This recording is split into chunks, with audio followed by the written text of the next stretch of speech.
So here's coming back to horse shows and rules and whatever else. Criteria for judging in-hand horses. And I will talk about performance horses a little bit. First criteria is conformation. Is the horse structurally correct? Does the horse have quality?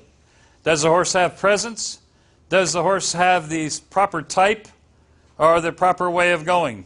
You know, is that the criteria that we're using on these horses? So a judge has got certain criteria that they need to function or operate with. And what is presence? Look at me attitude. Look attitude. Look at me type attitude. It's very difficult when you're in Europe to explain that to people because they call it something else and I'm not sure what they call it. But it becomes a word that we have to define periodically. Quality should say everything, just how your mind looks at quality. And conformation says structural correctness. Type explains itself, obviously. And way of going is how that horse travels, both on the parallel as we watch it from the side and as we watch it track to and from us. We want to watch the horse track. Criteria for judging stallions. You can see this is old. I didn't change it. Should say stallions 3+ years. Stallion tack is optional in in-hand horses.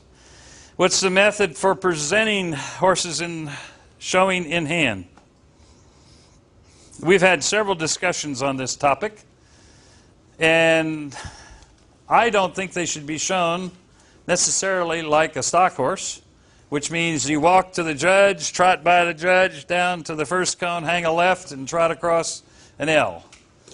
I think these horses have got a little bit more fancy, a little bit more show in them. And I think that you as exhibitors, owners, and breeders need to have the opportunity to show those horses. I really do.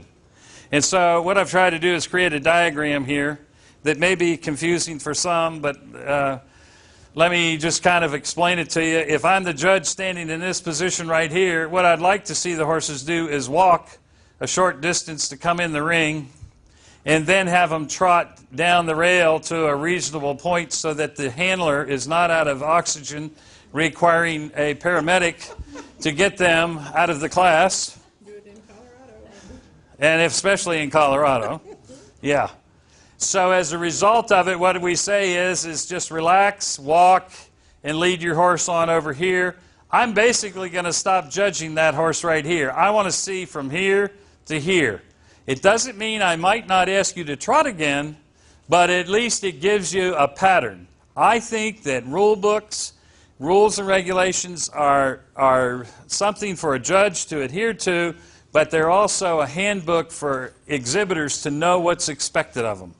And if we put a pattern in that rule book and says this is where you show your in-hand horses, then Carol can be back in Missouri and know that when she gets to Tennessee how those horses are going to be shown rather than be surprised every time she goes to a different horse show. I think that's important, especially with the strong amateur base that we have here. I really do. And so I'm not saying this is perfect by any means. I'll show you the rest of it. So then the horse walks around here, stops, and stands. Here's the next one. Guess what? I'm still standing here, okay? And I'm going to ask you to walk that horse on the right straight to me. So I'm watching him track at that point, okay? Then I'm asking the horse to pose or stand posed right here in front of me. So stand the horse up, show the horse. I get to see what it looks like, okay? And then the next step is I watch it track away from me and then track down the rail one more time. So you've got 2 chances to give me profile. I only need 1 shot at tracking, walk, and I'm going to see a much better track at the trot than I am at the walk. And I've got the angle that makes it easy to take off. And if you wanted to go perpendicular to the rail, because there are a lot of times we got the horse standing up facing the rail, would you trot straight the rail, please, and then trot down the rail about 30 feet. So that you've got a chance to get that horse cranking a little bit, get him up in the, and get a little bit of show out of him. Because I want to see these horses show. I just don't want to see them go out there and say, oh, I'm out in the pasture for another day, and I'm still back to show. It has to be that way. But I've suggested that we do this Then we stand and pose the horses. We walk them here. You're not judged over here at all. Walk them, line them up head to tail. And then we can walk around and do another close-up inspection if that's what we want to do, and do our final lineup. When that horse walks in the ring, I want that horse to have a little brio about him, then take a little pride and have that presence in the walk. I want that horse to kind of come together just a little bit so that when he breaks into a trot, I don't want to see somebody just running down the rail, just dragging that horse behind them, so to speak. But I want to see that horse be deliberate in its movement, in its trot, so that when you see that right front, left front, left front, I'll get the right hands here, striking the ground, there's some spring, there's some suspension. That horse is mechanical, if you will. That horse is deliberate in its motion. And it's basically how that horse is presented by that handler. And this is back to our point up here. These horses, you have to train. You have to run with them. You have to work with them. You don't lead them out of the pasture, wash them, clip them, wash them, and then lead them out in the show ring. I want to see that horse, how he presents itself.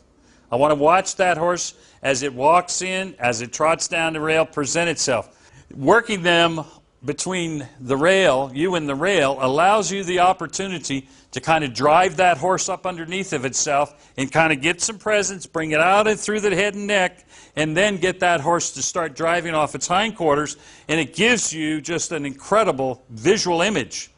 And when that happens, if that horse is driving off the hind end, you're going to see the same balance coming off the front end. They're, showing horses in the show ring and doing this is going to be different than what you would do in an evaluation. It's more conversational, far more relaxed. Whereas in a show ring, for right now, it's really funny. If your horse really doesn't trot from point A to point B, the exhibitor thinks, well, that's it. I got screwed. The horse didn't trot. I guess that's it for the day. Well, there's nothing in the rule book. I don't care what rule book you say. It doesn't matter. I just picked this one up. I had it in my bag. It doesn't say you can't go back and trot it again. No, I'm the exhibitor. I'm the exhibitor showing my horse. I know whether I showed my horse or not well. Okay, I'm going to say, one moment, please. And I'm going to lead that horse back and get back and crank that horse up one more time. And then, absolutely, that's called showmanship. That wins classes.